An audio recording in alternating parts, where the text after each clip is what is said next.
Alors, Arnaud, on va parler de cette charte du voyageur, paraît-il. On a vu tous nos intervenants qui, effectivement, montrent bien ce lien entre aujourd'hui ce golfe et puis les gens qui viennent le voir, les gens qui viennent le partager, avec finalement des provenances du monde entier. Je parlais encore là en disant qu'il y avait des gens qui venaient du Canada, qui arrivaient d'Australie.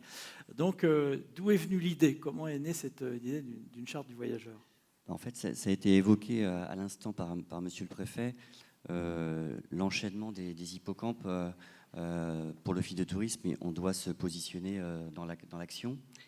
Et en fait, si on raisonne sur le contexte touristique de notre territoire, de nos 34 communes, de ce fameux triptyque qui a été évoqué tout à l'heure par le président Roland Tabard, ce fameux rural, ce fameux urbain et ce fameux littoral, ce triptyque-là, on doit nous le porter.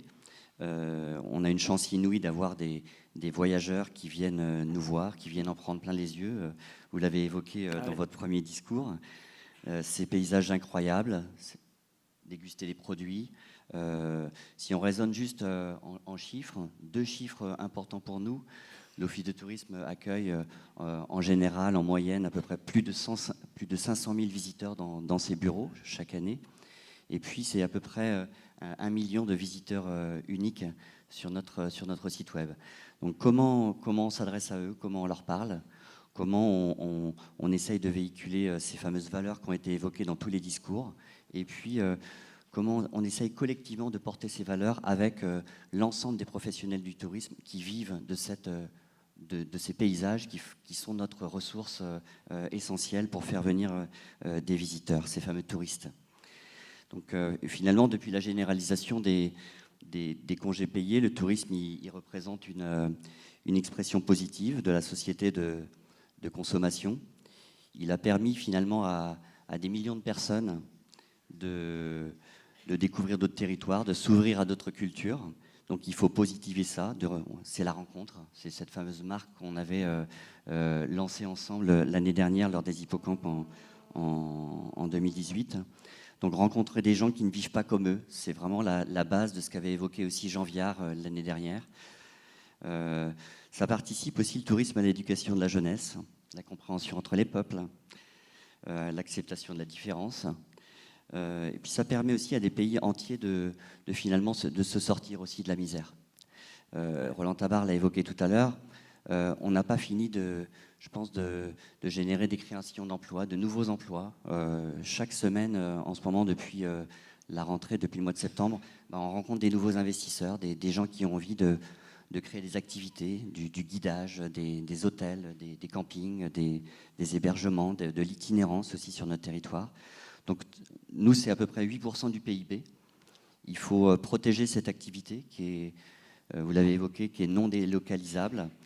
Faut la vivre comme une chance. On a certainement à imaginer encore plus un tourisme des savoir-faire aussi. On a des sociétés importantes sur le territoire, qui sont aussi des ambassadeurs de notre territoire, des Socomore, des Multiplastes, des Olmix. On les écoutera avec attention cet après-midi.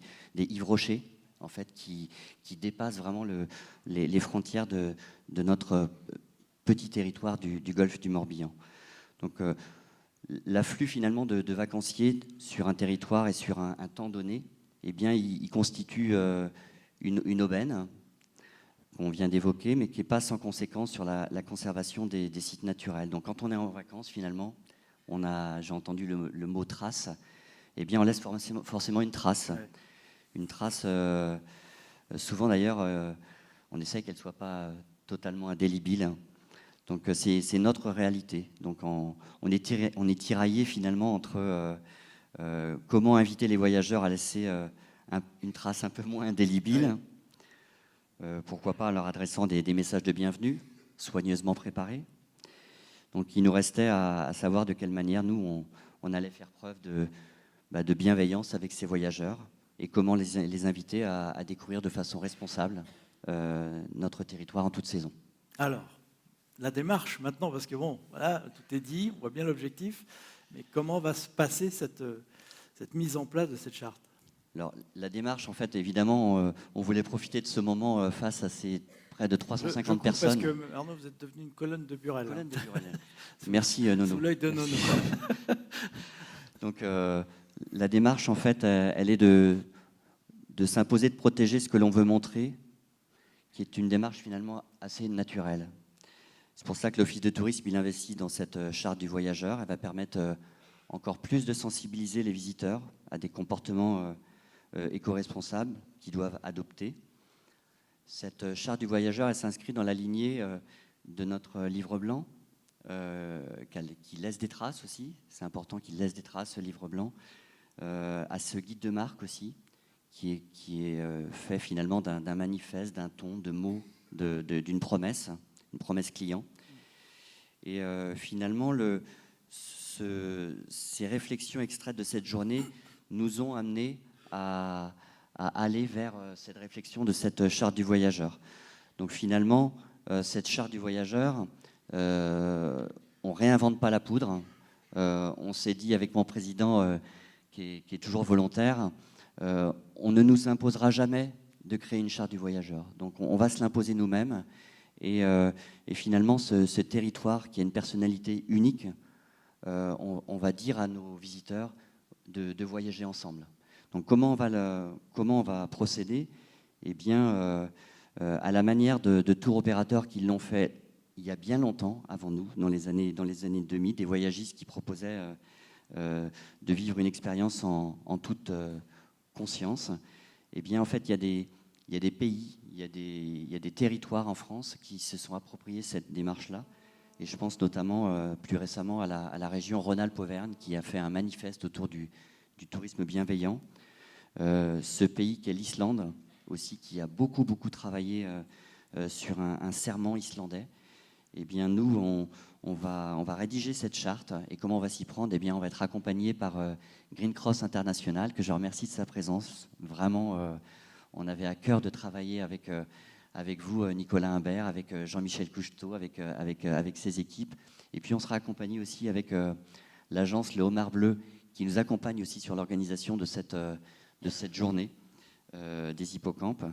Donc, on a commencé à travailler collectivement il y a de cela maintenant un mois, où on a fait une invitation assez large, où on voulait collectivement travailler sur cette préparation d'une charte du voyageur. Ça s'est déroulé au Palais des Arts, dans ce bel endroit. Et en fait, on a rapidement vu que tous les acteurs qui s'étaient déplacés, il y avait plus de 45 institutions différentes, des associations, une LPO, des associations environnementales, des professionnels du tourisme. Et c'est finalement cette énergie collective qui va nous faire aboutir vers une charte du voyageur qui verra le jour prochainement. Donc cette charte, finalement, elle se veut non pas un outil donneur de leçons, ni d'interdiction. Ce n'est pas un sens interdit qu'on va transmettre aux voyageurs. Elle sera plus sur le modèle finalement islandais. Elle sera finalement sous la forme d'une quinzaine de messages bienveillants. Je sais que vous avez prêté beaucoup d'attention à ça aussi. On vous associera aussi sur cette relecture de charte. Et l'idée finalement, bien, c'est avant que ces effets négatifs ne se fassent sentir, il convient de réguler l'activité touristique et concilier développement touristique et qualité de vie dans l'espace et le temps. Et c'est cet exercice qu'on va s'imposer d'ici la fin de l'année. Alors du coup, un calendrier. Voilà. Ça va se passer comment? Ça va se passer comment? On va plancher en fait sur les 5 grandes thématiques de la stratégie développement touristique de notre agglomération. C'est la mer, la nature, la culture, les mégalithes. Et on va essayer de décliner des messages de bienvenue liés à nos ressources naturelles. Et ce sera intégré totalement à la communication touristique de l'Office de tourisme qui sera en place pour les vacances de Noël. Dès les vacances de Noël. Dès les vacances de Noël. Donc dès les vacances de Noël, finalement, on aura en fait quelque chose d'assez abouti.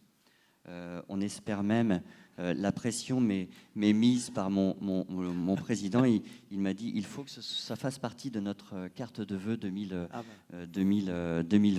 le calendrier est défini comme ça. Le calendrier est défini. Et finalement, les 3 objectifs de cette charte, eh bien, ils sont assez simples. C'est toujours simple de les dire. C'est éduquer, anticiper et innover, mais encore une fois, sans être des... j'ai entendu le mot académique. Nous ne serons pas académiques dans la transmission de nos valeurs.